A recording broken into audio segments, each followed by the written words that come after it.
जय हिंद एवरीवन। अगर आप पैरा एसएफ ज्वाइन करना चाहते हैं, अगर आप पैरा कमांडो बनना चाहते हैं और अगर आपको पता नहीं है कि 2025 की पैरा कमांडो की वैकेंसी कब आएगी और अगर आपको ये भी पता नहीं है कि पैरा कमांडो कैसे ज्वाइन करते हैं, उसमें क्या क्या हमें करना होता है, कितनी उसमें रनिंग चाहिए, कितनी उम्र सीमा चाहिए, तो मैं आपको इस वीडियो में सब कुछ बताने वाला हूँ। देखिए, सबसे पहले आप चैनल को सब्सक्राइब कर लें ताकि कोई भी भर्ती से रिलेटेड जानकारी हो मैं आपके पास पहुँचाता रहूँ। देखिए, हम बात करते हैं कि इसकी वैकेंसी कब आएगी। तो देखिए, जो अग्निवीर की अभी भर्ती निकाली गई है, तो जैसे ही अग्निवीर का पूरा प्रोसेस कंप्लीट हो जाएगा, जब फाइनल सिलेक्शन हो जाएगा कुछ कैंडिडेटों का, तो वहाँ पे जो एआरओ में बुलाया जाता है, तो वहाँ जैसे आपका एआरओ है, वहाँ पे कुछ पैरा एसएफ वाले आएंगे और वहाँ पे वो बताएंगे कि हमें इतने कैंडिडेट चाहिए अपनी यूनिट के लिए। तो उसी के आधार पर वहाँ भर्ती होती है। किसी एआरओ पे 10 वैकेंसी आती है, किसी पे 20 आती है, लेकिन हर एआरओ पे कन्फर्म पैरा एसएफ की वैकेंसी आती है। तो अब हम बात करते हैं कि इसमें क्या क्या होता है। तो देखिए, उसमें फिजिकल में सबसे पहले आपकी 5 किलोमीटर की रनिंग होती है। तो पहले उससे पहले मैं आपको बता देता हूं कि आप पैरा एसएफ के लिए कैसे वहां पे बुलाया जाएंगे। तो जब आपकी जो पेपर हो चुका है अग्निवीर का, अब इसके बाद फिजिकल होगा। अगर आप इस फिजिकल में एक्सीलेंट रेस मारते हैं और अगर आप एक्सीलेंट रेस मारते हैं और आपका फाइनल सिलेक्शन हो जाता है, अग्निवीर में फाइनल सिलेक्शन हो जाता है। देखिए, बिना अग्निवीर के आप पैरा एसएफ ज्वाइन नहीं कर सकते। तो आपको अग्निवीर में फाइनल सिलेक्शन भी लेना है और एक्सीलेंट रनिंग के साथ सिलेक्शन लेना है। उसी के बाद आपको बुलाया जाएगा। अब उसका जो फिजिकल होता है, मैं उसके बारे में आपको बता देता हूँ। जैसे ही आप अपने एआरओ में फिजिकल देने जाओगे पैरा एसएफ का, तो वहां पे जाते ही आपकी सबसे पहले 5 किलोमीटर की रनिंग होगी, जिसमें 5 किलोमीटर की रनिंग में 20 मिनट का समय दिया जाएगा।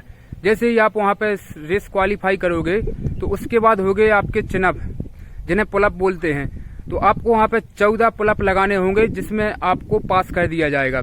अगर आप जितने ज्यादा पुलअप लगाओगे, जितने ज्यादा चिनअप लगाओगे, तो आपका सिलेक्शन का चांस उतना ही ज्यादा बढ़ जाएगा।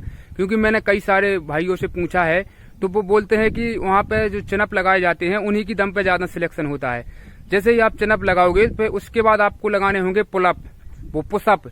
1 मिनट में 40 पुशअप लगाने होंगे। पुलअप हो गया, आपका रनिंग हो गया, और आपका फिर पुशअप लगाओगे जैसे ही आप 1 मिनट में 40 पुशअप। फिर जैसे ही पुशअप हो जाएगा, फिर उसके बाद होगा आपका मीटर शटल। 17 बार आपको 1 मिनट में 17 बार मीटर शटल करना है। जैसे एक स्थान से दूसरे स्थान तक एक कोई वस्तु है, उसको उठा के रखना, फिर उसको वहां पर दोबारा उठा के रखना। वो आपको 1 मिनट में 17 बार करना होता है। जैसे ही हो जाएगा, फिर आपको लगाना पड़ेगा सेटअप। वो यहाँ पे हाथ लगा के वो वहां पे ऐसा सेटअप लगाना होता है। वो लगाना होता है 2 मिनट में 80 बार। तो वो तो सबको ही लगा लेता है। जिसको देखिए पैरा एसएफ ज्वाइन करना है, तो वो पहले से ही अपने फिजिकल को मजबूत रखता है ताकि उसे कोई यहाँ पे प्रॉब्लम नहीं होती। तो देखिए, आपको मैंने बता दिया कि इसकी वैकेंसी कब आएगी और इसमें क्या क्या फिजिकल में होता है। तो आप समझ गए होंगे कि पैरा एसएफ ज्वाइन करने के लिए सबसे पहले अग्निवीर ज्वाइन करना जरूरी है। बिना अग्निवीर के पैरा एसएफ नहीं ज्वाइन कर सकते।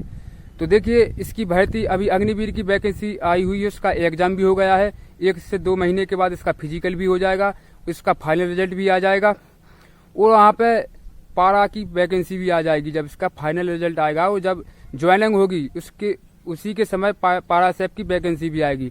तो अगर आपको पैरा एसएफ ज्वाइन करना है, तो आप अभी से अपने फिजिकल में लग जाइए, क्योंकि बिना एक्सीलेंट के पैरा एसएफ आप नहीं ज्वाइन कर सकते। तो आप अपने एक्सीलेंट रेस की तैयारी करिए और पूरा जो फिजिकल होता है, वो मैं आपको स्क्रीन पे लगा दिया है। आपको जो पैरा एसएफ का फिजिकल होता है, वो आपको हर दिन करना है ताकि आपको वहाँ पे कोई दिक्कत ना हो।